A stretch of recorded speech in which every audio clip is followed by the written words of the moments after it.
बेच के फल के सही भाव दिखावत है।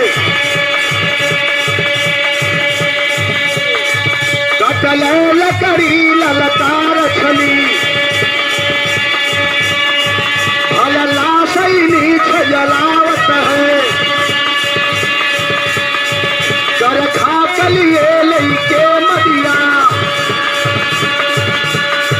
फल राखई बीच मिलावत है। दूसर के दिन कच्छ मुनि के काट के बोटी बोटी लसिया बना के और जंगल से लकड़ी काट के और चीता सजाए के वहीं पर जला के एकदम राखी बना दे कले दो कि एक निसनवे खत्म कर दा।